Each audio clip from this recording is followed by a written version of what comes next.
All right, so we're going to start reviewing for our first test of the fourth quarter. That's going to be on Friday, April 5th. For number 1, Mr. Speed gives a history exam to 10 students, and we want to know what is the mean, median, sample standard deviation, and interquartile range. So for this, you're going to type all of this information into one of your lists in your calculator. So I'm going to pause you and then do that now. And then once you're done, everything that's on your calculator screen needs to be written down on your paper. Okay, and I got all those numbers from pressing stat and then going over to calculate, and then option 1 is 1 var stats. And then it lists everything. So I write everything down, and then it wants to know what is the mean, what is the median, what is the sample standard deviation, and the interquartile range. So my answers, I'm going to put them in red. So the mean is 78.2. The median is 80.5. The sample standard deviation, that's the one with the S out front. So this one I have to round to the nearest 10,000th, so that's 4 decimals. So that's going to be 10.6542. And then the interquartile range I have to figure out by hand. The interquartile range, I would do Q3 minus Q1. So 85 minus 70 is 15. It's the range between the two quartiles. So that's going to be 15. For number 2, a lineup for tickets to a local concert, normally distributed, mean waiting time of 20 minutes, standard deviation of 4 minutes. Draw a normal curve to represent this spread of data. So your normal curve, so if you have that big normal curve that we did in class, that worksheet, you're going to use that to draw this. So I'm just going to get started and then I'll pause it, because once you kind of get a little bit, then you can figure it out. So this is what my normal curve looks like. The mean is right in the middle, so that should be 20. And then we're going to go out by halves in a second. So for right now, this is 1 standard deviation, this is 2, and this is 3. So if the standard deviation is 4, then this is going to be 24. This would be 28, and this would be 32. But then you also have the half standard deviations. So if 1 standard deviation is 4, then half is going to be 2. So right in the middle between 20 and 24 should be 22. Between 24 and 28 should be 26. And between 28 and 32 is 30. And then lastly, I'm just going to put the percentages in the middle. So the percentages, you start off with 19.1. With 19.1, so this is going to be 19.1, and then 15, and then 9.2, 4.4, 1.7, 0.5, and then less than 0.1. So you're going to do the same thing on the negative side of your normal curve. And then this is what it should look like when you're finished. So that is your normal curve. Now we want to, using the normal curve, so not using your calculator, using what you just did, determine what percentage of wait times were between 14 and 22 minutes. So 14 minutes, that's right here, and 22 minutes is right here. So I'm going to add all of those percentages. So I would add 9.2,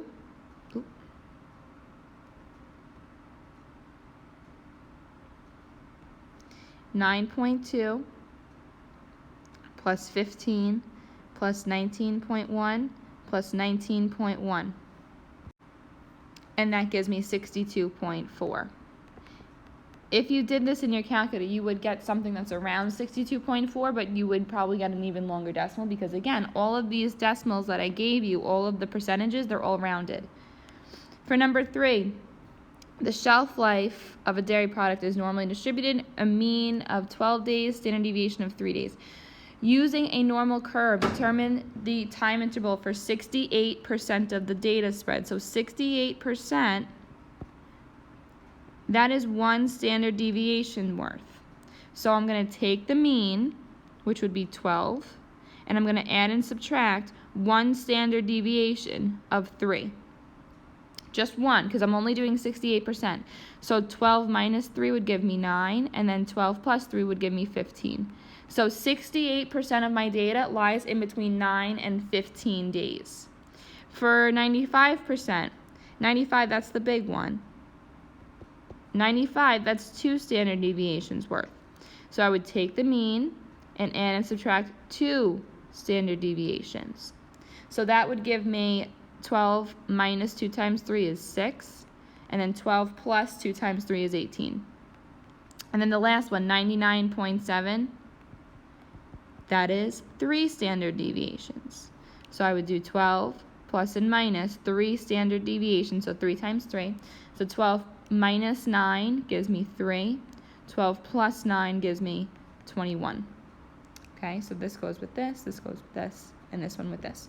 The big one is the 95%, because that's usually where it's talking about your 95% confidence interval.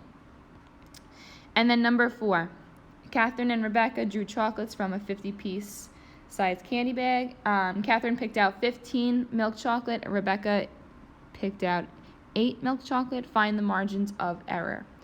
Okay, so your margin of error formula, because here it doesn't give you the standard deviation, so you can't just do 2 times the standard deviation. The margin of error formula is 2 times the square root of p times 1 minus p divided by n, where p is the sample proportion. Okay, so in this case, it's how many chocolates they took out. So if I do Catherine over here and Rebecca over here, Catherine, she picked out 13 out of the 50. 13 milk chocolate out of the 50 size bag.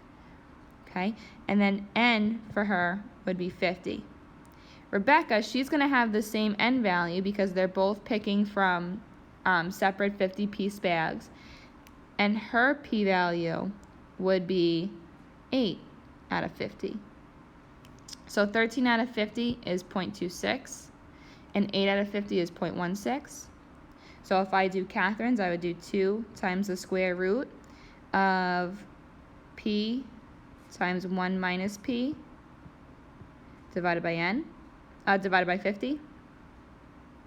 It is divided by n, which happens to be 50.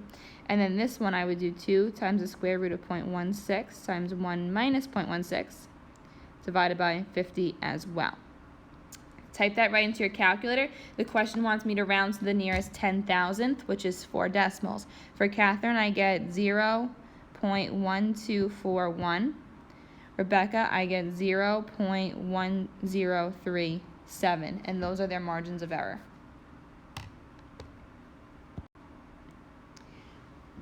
For number 5, we have the mean proportion is 0.28, the sample size is 50. So first, what is the margin of error? So I have the mean proportion and the sampling size, so that means that P is 0.28 and N is 50. And N is 50.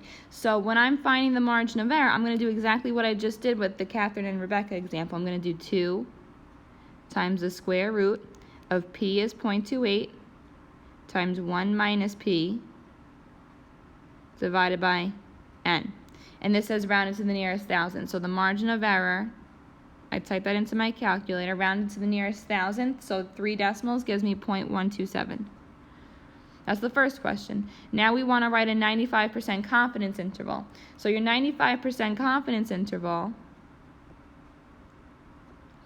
it has to be in 2 sets of parentheses. Has to be. And it wants it rounded to the nearest 100th. So the way that I'm going to find the confidence interval, I'm going to take the proportion and I'm going to add and subtract the margin of error, which is 2 standard deviations. So I'm going to add and subtract 0.127 to that. So if I do 0.28 minus 0.127, that gives me 0.153, rounded to the nearest 100th is 0.15. And then I do the same thing, but with plus, and that gives me 0.41. Okay? For number 6, Jacqueline waited 12 minutes. She was upset about making her wait that long, so she took data. So she found that normally, so the mean wait time was 6 minutes, and the standard deviation was 2 minutes. Given these data and using a 95% confidence interval. So if I want to make a 95% confidence interval, this would be part of your justify your answer. that would be the mean plus and minus 2 standard deviations. So on a usual day, anywhere between 6 minus 4, right, 2 times 2 is 4, anywhere between 2 minutes and then 6 plus 4 would give me 10. Anywhere between 2 and 10 minutes would be considered usual. So was it unusual for Jackie to have to wait 12 minutes that day? Yes, it was unusual. And then you can write because it falls outside of the 95% confidence interval. Okay, and that's enough for the whole justify part. Number 7, the monthly utility bill in a city has a mean of 70, standard deviation of 8. Find how many standard deviations away the utility bills are of 60, 71, and 92 from the mean. So how many standard deviations away, that's the definition of a z-score. Now to find the z-score, I would do the value minus the mean divided by the standard deviation. So I'm going to do this 3 times because I want to find 60, 71, and 92. So for 60, I would do 60 minus 71 divided by the 60 minus 70, I'm sorry, minus the mean, which is 70, divided by the standard deviation of 8. So that gives me negative 1.25. Okay, so 60 is negative 1.25 standard deviations away from the mean. For 71, I would do 71 minus the mean divided by the standard deviation.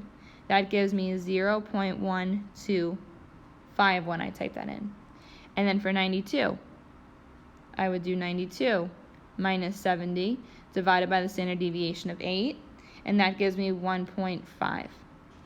Okay, so 92 is the farthest one away from the mean. The only one that's negative is 60 because the only one that's below the mean is 60. Number 8, car tire with a lifespan of 35,000, a standard deviation of 2250. We want to know if 2 randomly selected tires have a lifespan of 34 and 37,000. What percentage falls within these lifespans? So again, I need to figure out the z-scores. So I know 34,000 is going to be somewhere on the left because it's below the mean, and 37,000 is going to be somewhere above the mean. So I need to find the area in between these two. Okay, so I have to figure out the z-scores first. So for my z-scores, I would do, for 34,000, I would do 34,000 minus the mean divided by the standard deviation of 2250. And that gives me negative 0.4 repeating. So this over here is going to be negative 0.4 repeating. I'm going to do the same thing, but now with 37,000. So I'm going to do 37,000 minus 35,000. Obviously, you can't type K into your calculator. Divided by 2250. You have to type in the 3 zeros. It gives me 0.8 repeating. So this over here is 0.8 repeating. So now in my calculator, I'm going to press second and then vars. Option number 2, my lower boundary is negative 0.4 with put a few 4s in there, that way it's not rounded too early. My upper boundary is going to be 0.8 repeating. The mean is 0 and the standard deviation is 1. You're not changing that. And then you get your answer. So you have to move the decimal over twice and then round to the nearest hundredth. So you get 46.4, oh no you don't, sorry. You get 48.46, I mixed the two. 48.46%. 48.46%. Now number 9, same idea but a little bit different. In a study of 96 golf players, it was found that the ages are normally distributed. A mean age of 16, standard deviation of 2. Were there at least 9 golf players in this study under the age of 13? So first, I have to figure out the percentage. So 13 is going to be below the mean, and we want to go younger than 13. So I have to figure out the standard the z-score for 13. So I'm going to do 13 minus the mean divided by the standard deviation, which gives me negative 1.5. So this here is negative 1.5. That's going to be your upper boundary. Your lower boundary, because this keeps on going to the left, I want you to plug in negative 10. All right, so you're going to do the same thing you just did. Second vars, number 2, your lower boundary is going to be negative 10. Upper is going to be negative 1.5. Mean is 0, standard deviation is 1. And it gives you a percentage. Well, it gives you the probability. So it gives you 0.066807, blah, blah, blah, right? I don't want that number, though. I don't want the percentage. I don't want the probability. I want to know how many. So I'm going to do this number times, because I didn't make it into a percentage, so I'm going to keep it here, times the 96, because there were 96 total players. So I want to know what is 0.066807 of 96. So I multiply by 96, and that gives me about 6 players. Okay, I can round this number because this isn't asking me, as long as I put these little squigglies here, which means approximately, because this isn't asking me how many players. Otherwise, I would have to write the whole thing out. This wants to know, were there at least 9? So no, there were not at least 9. There were only about 6 players, which again is this of 96. Okay, numbers 10 and 11, you can clearly see that there's a chart there. So both of these want to know about regressions. So for regressions, again, that's like the curve of best fit. So it's going to tell you what type of equation you need to be using. So in number 1, you are going to type the years into L1, and then the value of the stock into L2. These will be like your X and Y values. So take a second now, plug that in. And then once all of that is plugged in, you're going to press Stat, go over to Calc, and then you're going to scroll down to look for the type of regression equation that it wants. In number 10, it wants an exponential regression equation, which is going to be the choice that's next to the number 0. So that's your option. So you're going to press Enter, and then you're just going to keep pressing Enter, right? Your X list should be coming from L1, your Y list should be coming from L2, and then you keep pressing Enter until it gives you Calculate. Okay? Then it gives you everything, and that's what has to go down on your paper. Everything that you see on your calculator screen is what you have to write down on your paper. So after I write down everything that I see on my calculator screen, this wants the regression equation rounded to the nearest hundredth. So that's 2 decimals. So now I'm going to actually take the equation and I'm going to round everything. So this should be y equals A is 379.92 when you round to the nearest hundredth times 1.04 raised to the x. Okay, so that's the first part. The second part then says, using this equation algebraically determine to the nearest tenth of a year how many years it will take. So years, that's my x value. Years is my x value. I want the stock to grow to 600, so I'm going to plug 600 in for y. So this is going to be 600 equals 379.92 times 1.04 raised to the x. So the variable is in the exponent, which means you're going to need to use logarithms. So first I divide by 379, I get 379.92. I get 1.57927 is equal to 1.04 raised to the x. And then the way that I bring down that exponent is by taking the logs of both sides. So log of 1.57927 is equal to x times the log of 1.04. I divide by the log of 1.04, rounding to the nearest tenth, I get x is equal to 11.7 years as my answer, okay? So these are pretty straightforward. The only thing that we had the trick with exponential regressions, or with any regressions really in general, is that you have to be careful of what you're plugging in. So if it tells you that x is the number of years since a certain year, then you have to change your x values. If you plug in like year 2000, year 2005, year 2010, things like that, then your calculator is going to give you an overflow error. So you have to make sure that your x values have to match what the question wants. Number 11, so take a second, if you haven't, and plug all of those in. Your time is going to be into L1, and then the temperature is going to go in for L2. Okay, so time is going to be your x, and the temperature is going to be into L2. So once you have all of that plugged in, this wants a sinusoidal regression equation. So you're going to press stat, go over to calculate. This is after you input it into L1 and L2. And slide down, you're going to look for sine regression, which is next to option C. Next to option C is your sine regression. So you're going to just keep pressing enter until it gives you that whole screen. And you're going to write down what you see on your screen now. And that's what you should have on your paper. Okay? So then to write the equation, it's going to be using these numbers rounded to the nearest tenth.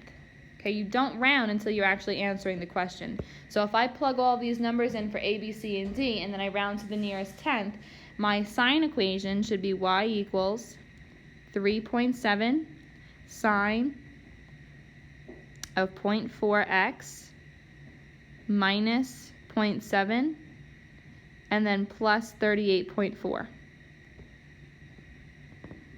Okay? Second question, according to this model, meaning according to the equation, what is the range in temperatures that the chemical reaction will include? So range in temperatures, meaning what's the min and what's the max. So if you remember when we were finding the mins and maxes of trig graphs, you take the midline and you add and subtract the amplitude. Take the midline and you add and subtract the amplitude. So that gives me a range. If I do 38.4 minus 3.7, that gives me 34.7. And then the maximum would be 42.1. Now I know a lot of you are going to think that you should find the mins and the maxes according to the table. And why are they not the same? Again, they're not the same because this isn't exactly matching your sine graph. Okay? This isn't a perfect representation of those points. It's just the best fit. And then this says according to this model. That's why we're going by the equation. That's why we're not going by the table. Okay? And then the second part, so really the third part, according to the model, what is the time it takes to complete one full cycle? That is the definition of a period. And then the formula for the period is 2 pi divided by the b value. This says rounded to the nearest thousand, so I can actually plug this in. So I'm going to do 2 pi divided by the b value, which is 0.4. 2 pi divided by 0.4, rounded to the nearest thousandth, gives me 15.507 minutes. Okay? Number 12, the theoretical probability, meaning in theory, not that she's actually rolling the fair die. That if she rolls a fair die, it will land on an even number. So the probability for even would be, if you have a fair die, that's 1, 2, 3, 4, 5, and 6. 3 of those numbers are even out of the total 6 options. So the probability of an even would be 1/2. Again, don't write the percentage unless it says percent. And number 13, same idea, but this is empirical probability. Another word for empirical probability is experimental probability, meaning that they're actually doing an experiment. So this is her experiment. So we want to know, though, still an even number. So the probability for even, we have she rolled 245 times, plus she rolled 4 280 times, plus she rolled 6 230 times, which gives me 755. She rolled an even number 755 times out of the total 1,500 rolls. Okay? Which, if you really want to, you could say that that simplifies down to be 151 out of 300.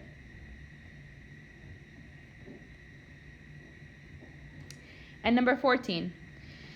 At a high school, some students play soccer, some do not. Not do now, some do not. Also, some students play basketball and some do not. Suppose there are 230 students that play soccer, 190 that play basketball, and 60 that play both. Total of 500.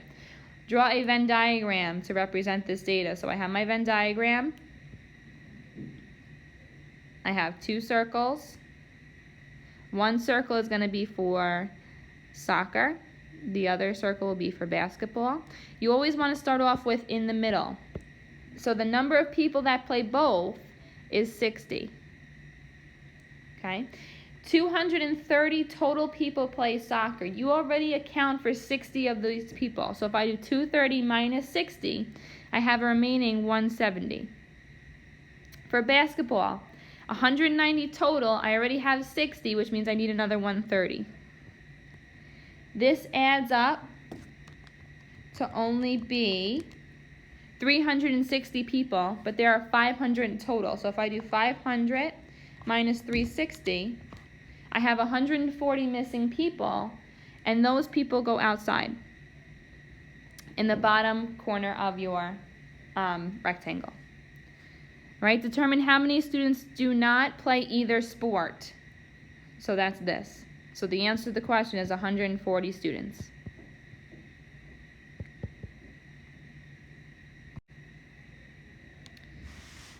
Number 15. Number 15 gives us a Venn diagram, wants to know how many people.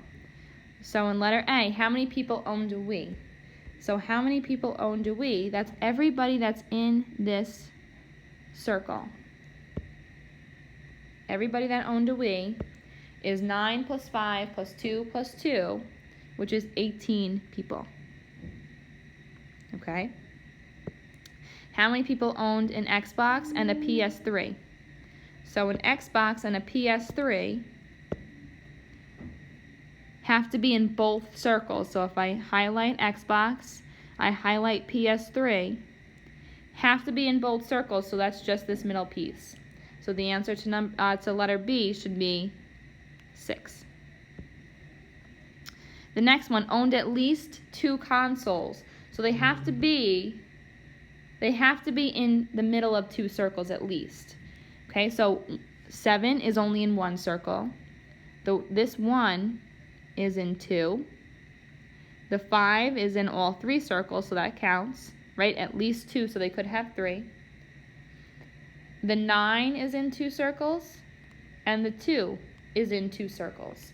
So if I add all of those numbers together, that gives me 17 people own 2 consoles. The next one, owned an Xbox or a Wii. Xbox or Wii. Doesn't matter if they owned a PS3 or not, so I include everybody that's in those circles. So if I add all of those numbers together, I should get 26 people. If I add 7, 1, 9, 5, 2, and 2. And then the last one, owned an Xbox and a Wii, but not a PS3. So the people that owned an Xbox and a Wii are right here, right? However, those 5 people right here, they also owned a PS3. We don't want them to own a PS3, so it's only going to be the 9. It's only going to be the 9 people, okay? And that's it for all of the new stuff. The old stuff that's on the bottom, we have some review questions. So number 16, algebraically determine all intercepts. All intercepts includes x and y. So to find x-intercepts, this is harder than y-intercepts. X-intercepts, that's where y equals 0. So I set y equal to 0 and I solve. So 0 equals 2x to the third plus x squared minus 32x minus 16. I have 4 terms, so the way that I'm going to solve when I have 4 terms is by grouping. So I split it down the middle. On the left, I can take out x squared, and I'm left with 2x plus 1. On the right, I can take out minus 16, and I am left with 2x plus 1. So my parentheses match. So this is 0 equals x squared minus 16 times 2x plus 1. However, x squared minus 16 I can make into x plus 4 times x minus 4.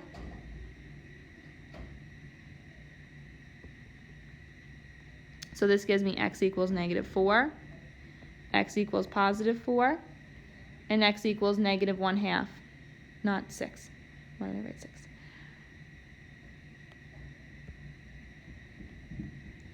Negative 1/2. Now with intercepts, I have to write them as points. So I have to write this as negative 4, 0, 4, 0, and negative 1/2, 0. But now I still have to find the y-intercepts. Y-intercepts are easier though, because y-intercepts are where x equals 0. So I'm going to do y equals 2 times 0 to the third plus 0 squared minus 32 times 0 minus 16, which gives me y equals negative 16. So when I write that though, the x value is 0, the y value is negative 16. So these are all of my intercepts. This is how you do it algebraically. If it didn't say algebraically, you could just type it into the calculator and use that second trace button. Okay. For number 17, Noah invested $21.50 into an account with a fixed annual interest rate of 3.2% compounded quarterly. So once I read this, I see interest and it's not being compounded continuously. This is going to be my formula. P times 1 plus R over N raised to the N times T. You need to know those formulas, every single one. This says how long would it take for the balance to reach $5,000. So I'm solving for T. A is going to be 5,000. P is 2150 times 1 plus my rate is 0.0325 divided by N, which is quarterly, which means N is 4, raised to the 4 times T. Now I know that my variable is in my exponent, so I'm going to need logarithms. Okay, so I'm just going to erase this and write a little bit smaller, that way we can actually solve it. Alright, so my first step, I'm going to divide the 2150 over. When I do that, I get 2.32558. Remember, you write down 5 decimals. 2.32, and that is now equal to 1 plus 0.0325 divided by 4 raised to the 4 times t. So my next step, because I want to bring that exponent down, now I'm going to take the log of both sides. So I have the log of this number equals 4t times the log of 1 plus 0.0325 divided by 4. Now I'm going to divide the log over. So I'm going to do, in my calculator, the log of the number that I already have in my calculator divided by the log of 1 plus 0.0325 over 4. And that gives me 104.29465, which is equal to 4t.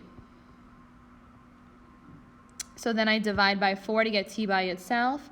And now I round to the nearest thousandth. There's 3 decimals, so my final answer is t is 26.074 years. Okay. Number 18, algebraically determine whether the function is odd, even, or neither. So algebraically means I have to plug in negative x. So I plug in negative x, and this is negative 2 times negative x to the 5th plus 6 times negative x to the 3rd minus 8 times negative x.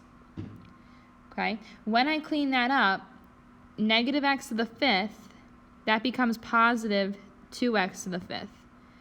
And then negative x to the 3rd is negative x to the 3rd. So this is going to be negative 6x to the 3rd, and then positive 8x. So because all of my signs change from the initial question, this function is going to be odd. Okay, if you have to do that. But let's say you do this first line and you don't know what it means. What you can do to cheat, you can pick a number. So you can plug in, let's say 3, and then plug in negative 3. When I plug in 3, I get negative 348. And when I plug in negative 3, I get positive 348. So because these signs change, I still have an odd function. This is just your cheat way of doing it. That is not an algebraic way of doing it. Okay? For number For number 19, this is a circle and a line, so we have to solve that system. So what I'm going to do, this is really y equals x minus 8. I'm going to take this and I'm going to plug this in for y. So this is x minus 2 squared, so x minus 2 times x minus 2, plus you have x minus 8 plus 1, right? This is really now x minus 8 plus 1 squared. Negative 8 plus 1 gives me minus 7, so I have plus x minus 7 squared, or x minus 7 times x minus 7, which is equal to 25. So now I double distribute.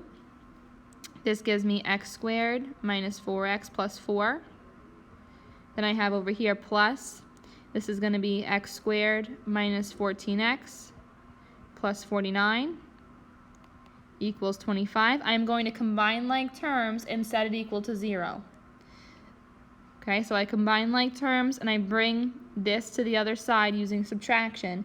So once I'm done, this is 2x squared minus 18x plus 28 equals 0.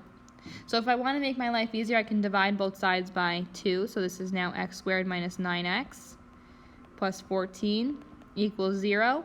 I do master product, which you should all know how to do. So my final answer, I'm going to jump, is going to be x minus 7 times x minus 2 for master product. After I'm done with master product, that's what I get. So this tells me that x is equal to 7, and this is x is equal to 2. However, I still need the y values. So I would do, when x is equal to 7, y is equal to x minus 8 according to this equation right here. So 7 minus 8 is negative 1. So this point is 7 comma negative 1.